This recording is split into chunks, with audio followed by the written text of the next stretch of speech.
warahmatullahi wabarakatuh. Nah, pertama-tama izinkan kami berdiri di sini untuk menjelaskan 3 topik tentang kebudayaan Betawi melalui 3 media, yaitu poster, scrapbook, dan infografis. Pertama-tama perkenalkan, nama saya Judi Firansyah. Perkenalkan, nama saya Gloria Solakresi Sitorus. Perkenalkan, nama saya Kania Makaila. Perkenalkan, nama saya Indira Priyasari. Perkenalkan, nama saya Haikal Asnan. Dan di sini ada Isyagilah. Selanjutnya kita mulai dengan kuliner khas Betawi dalam media poster. Jadi saya akan menjelaskan tema kuliner khas Betawi dibuat sebagai poster karena kuliner khas Betawi potensinya sudah besar. Jadi kelompok kami memberi sedikit dorongan agar kuliner khas Betawi ini lebih dikenal dalam kalangan masyarakat. Terima kasih. Halo semuanya, di sini adalah hasil scrapbook untuk kelas kelompok 12 hari ini kita mengisi masjid untuk melaksanakan sholat Jumat. Saya akan membacakan Kemudian tanda untuk tangan. siswi Rumah Kebaya hadir untuk mengungkapkan keindahan dan keunikan tradisi Betawi. Kami akan menunjukkan gambar-gambar menakjubkan kelas 11 dan deskripsi kelas singkat 12 tentang rumah adat Betawi yang dan dipenuhi kelas dengan 12 keindahan kelas arsitektur. 12 Mari jelajahi pesona rumah kebaya yang memancarkan identitas budaya Betawi yang luar biasa. Selamat menikmati perjalanan budaya Betawi yang mengikat lewat rumah adat kebaya mereka. Di sini ada pengertian rumah kebaya. Rumah kebaya adalah salah satu jenis dari rumah Betawi. Nama rumah kebaya berasal dari bentuk atap rumahnya yang dari samping terlihat seperti lipatan kebaya. Selain dikenal sebagai rumah kebaya, bangunan tradisional ini juga dikenal sebagai rumah bapang. Rumah kebaya atau rumah bapang memiliki desain arsitektur khas yang mencerminkan budaya dan adat istiadat Betawi. Rumah adat kebaya memiliki banyak keunikan. Di antaranya, atap rumah berbentuk pelana yang dilipat dan terlihat menyerupai lipatan kebaya. Terdapat fungsi-fungsi ruangan yang berbeda seperti paseban, teras, ruang tempat tidur, pangken, dan serondoyan. Selanjutnya di sini ada sejarahnya. Betawi merupakan salah satu suku Indonesia yang muncul pada tahun 1930-an.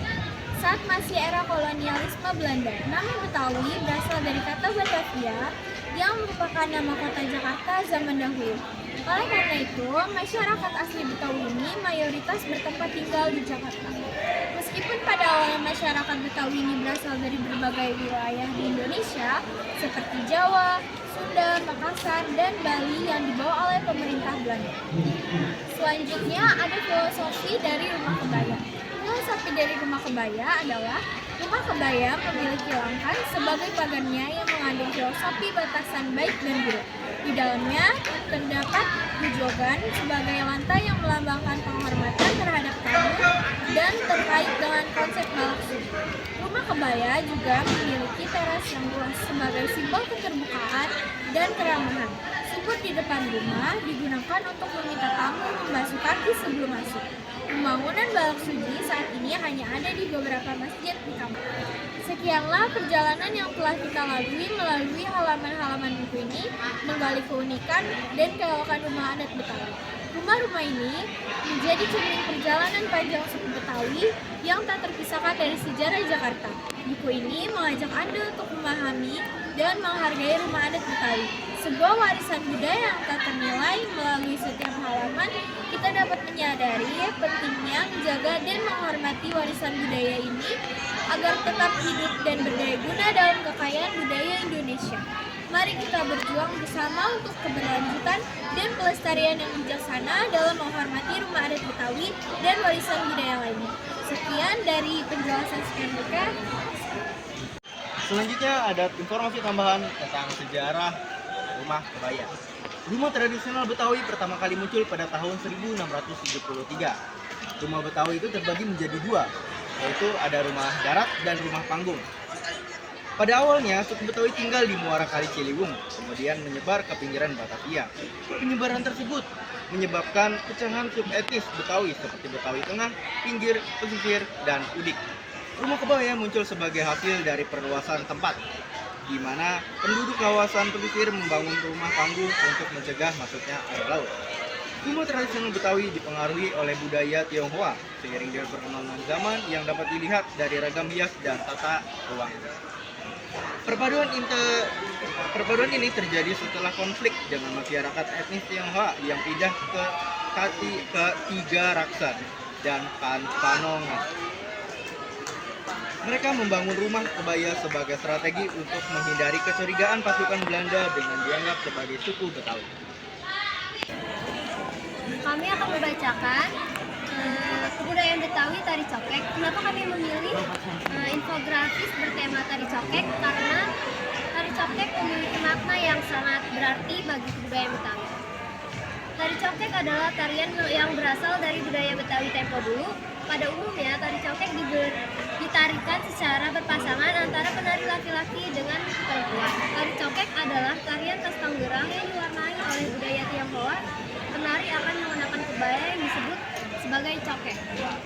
Dan sejarahnya adalah tari cokek memiliki sejarah panjang dalam budaya Betawi di Jakarta, Indonesia. Tarian ini berasal dari zaman kolonial Belanda pada abad ke-19 ketika para penari dari berbagai suku di Indonesia berkumpul di pelabuhan untuk mempromosikan pertunjukan mereka kepada para pelaut dan pekerja migran. Tarian ini memiliki pengaruh dari berbagai suku seperti Melayu, Sunda, Jawa, dan Cina, sehingga menciptakan gaya yang unik dan beragam. Seiring waktu, tari cokek berkembang menjadi hiburan populer di kalangan masyarakat Betawi dan terus dilestarikan sebagai salah satu bentuk seni tradisional yang berharga. Selanjutnya akan dibacakan oleh Haikal. Properti tari. Penari cokek biasanya mengenakan baju kurung dengan celana panjang yang memiliki satu warna seperti merah, biru, kuning, merah muda, atau ungu. Celana penari dilengkapi dengan hiasan yang selaras, sedangkan selendang panjang digunakan di pinggang dan dibiarkan terurai saat menari.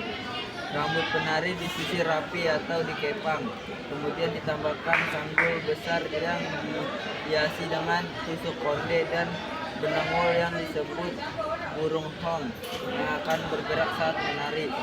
Selain itu, properti busana para penari cokek akan menari dengan musik iringan. Beberapa alat musik yang digunakan adalah gambang komong, kendang kecrek, sukong, pengahian, kahiang gong, suling, dan lain sebagainya. Selanjutnya, pertunjukan tari.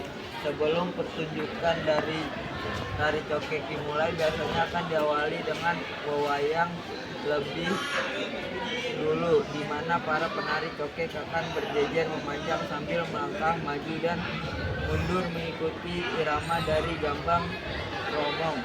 Tangan penari cokek akan merentang setinggi bahu, kemudian mengikuti gerakan kaki. Lalu para penari akan mengajak penonton untuk menari bersama. Caranya adalah dengan mengalungkan selendang pada tamu yang dianggap terhormat. Sekianlah kebudayaan Betawi tari cokek dari kami. Nah, itu dia nih presentasi dari kelompok kami tentang kebudayaan Betawi. Kesimpulannya, kebudayaan Betawi itu ada beragam dan sangat menarik bagi kita untuk mempelajarinya. Tapi sayangnya dari sisi kemenarikan itu sulit bagi kita untuk mencari pengetahuan keberagaman kebudayaan Betawi saat ini karena sudah tergerus oleh zaman. Kami harap wawasan telah kami berikan ini dapat bermanfaat bagi kami semua, bahkan untuk kami sendiri, agar kebudayaan Betawi tetap terjaga dan dikenal oleh masyarakat secara luas. Kami akhiri. Wassalamualaikum warahmatullahi wabarakatuh.